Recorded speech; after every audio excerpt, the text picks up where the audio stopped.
ಮಾಡಬೇಕು ಅಂತಿದ್ದೀನಿ, ಬಟ್ ಯಾವ ಪ್ರಿಪರೇಷನ್ ಅಂತ ಈಗ ಹೇಳಕ್ಕೆ ಆಗಲ್ಲ. Thank you so much. ಬೇರೆ ಬೇರೆ ರೀತಿಯ ಲೇಯರ್ಗಳಿದೆ, ಬಟ್ ನನ್ನ ಪಾತ್ರ ಮಾತ್ರ ಇಂಪಾರ್ಟೆಂಟ್ ಅಂತಲ್ಲ, ಬಹಳ ಒಳ್ಳೊಳ್ಳೆ ಪಾತ್ರಗಳಿವೆ.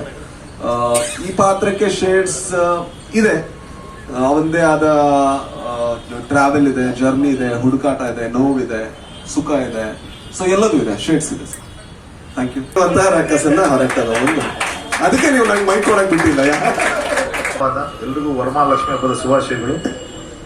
ಅಂದ್ರೆ ಇಷ್ಟು ದಿವಸ ಸಿನಿಮಾ ಇಂಡಸ್ಟ್ರಿಯಲ್ಲಿ ನಾನು ಏನು ಹೆಸರು ಗಳಿಸಿದೀನಿ ಅಥವಾ ಏನ್ ಕೆಲಸ ಕಲ್ತಿದೀನಿ ಏನಿದೆ ಸರ್, ಅದನ್ನ ಒಂದು ಇನ್ನೊಂದು ಹೆಜ್ಜೆ ಪ್ರಯತ್ನ ಮಾಡೋಣ ಅಂತ ಒಂದು ಮೊದಲನೇ ಹೆಜ್ಜೆ ಇಡಕ್ ಹೋಗ್ತಾ ಇದೀನಿ. ನಿಮ್ಮೆಲ್ಲರೂ ಸಪೋರ್ಟ್ ಇರಬೇಕು. ಎಂಟೈರ್ ನನ್ನ ಟೀಮ್ ಸರ್, ಇಷ್ಟು ಜನ ಏನಿದ್ದಾರೆ ಇವ್ರ ಸಪೋರ್ಟ್ ಇಂದಾನೆ ನಾನು ಇವತ್ತಿನ ದಿವಸ ಒಂದು ಈ ಪ್ರಯತ್ನ ಮಾಡಕ್ಕೆ ಕಾರಣ.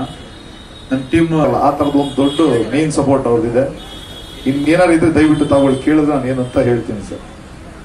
ಸಣ್ಣದ ಒಂದು ಲಿಮಿಟ್ ಅಂತ ಅನ್ಕೊಂಡಿದೀವಿ ಸರ್. ಆಕ್ಚುಲಿ ಅದು ಸಿನಿಮಾಗೆ ಎಲ್ಲಿ ಖರ್ಚು ಮಾಡ್ಬೇಕು ಅಂತ ಅದು ಖಂಡಿತ ಡ್ರಾಪ್ ಮಾಡಿ. ಯಾಕಂದ್ರೆ ಸರ್ ಎಕ್ಸ್ಪೆಷಲಿ ಇವಾಗ ಇಷ್ಟು ದಿವಸ ನಾನೇನು ಕೆಲಸ ಮಾಡಿದ್ದೀನಿ ಸರ್, ಯಾವುದೇ ಕಾರಣದಲ್ಲೂ ನಾನು ರಿಚ್ನೆಸ್ ನ ಡ್ರಾಪ್ ಮಾಡ್ಕೊಂಡು ನಾನು ಎಲ್ಲೂ ಕೆಲಸ ಮಾಡಿಲ್ಲ. ಆಸ್ ಎ ಫೈಟ್ ಮಾಸ್ಟರ್ ಆಗಿರ್ಬೋದು, ನಂದೊಂದು ಡೈರೆಕ್ಷನ್ ಅಲ್ಲಿ ಆಗಿರ್ಬೋದು, ಎಲ್ಲೂ ನಾನು ಕಾಂಪ್ರಮೈಸ್ ಆಗಿ ಸಿನಿಮಾ ಮಾಡಿಲ್ಲ. ವರ್ಮಾ ಸರ್ ಜೊತೆ ಫೋನ್ ಮಾಡಿದಾಗಲೂ ಹೇಳಿದೆ ಸರ್, ಏನೇ ಆಗ್ಲಿ ಬಟ್ ಸಿನಿಮಾ ನಮ್ಮ ಲಿಮಿಟೇಷನ್ ಅಲ್ಲೇ ಮಾಡಬೇಕು.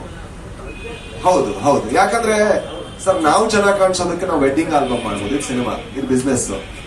ಹಾಗಾಗಿ ಐ ಥಿಂಕ್ ಇವ್ರಿಗೆಲ್ಲ ತುಂಬಾ ಇಂಪಾರ್ಟೆಂಟ್. ನಾನು ರವಿ ಹತ್ರನೂ ಹೇಳೋದು ಅದೇ, ಅಂದ್ರೆ ಇವರು ಗೆದ್ರೆ ನಾವೆಲ್ಲ ಗೆದ್ದಂಗೆ. ನಮಗ್ ಬೇಕಾದ್ರೆ ಏನ್ ಬೇಕಾದ್ರೂ ಬೈಕೊಳ್ಳಿ ಆಡಿಯನ್ಸ್, ಬಟ್ ಒಂದು ಪ್ರೊಡ್ಯೂಸರ್ ಗೆದ್ದಾಗ ಅವನು ಇನ್ನೂ ನೆಕ್ಸ್ಟ್ ಇನ್ವೆಸ್ಟ್ ಮಾಡ್ತಾನೆ. ಇಲ್ಲಾಂದ್ರೆ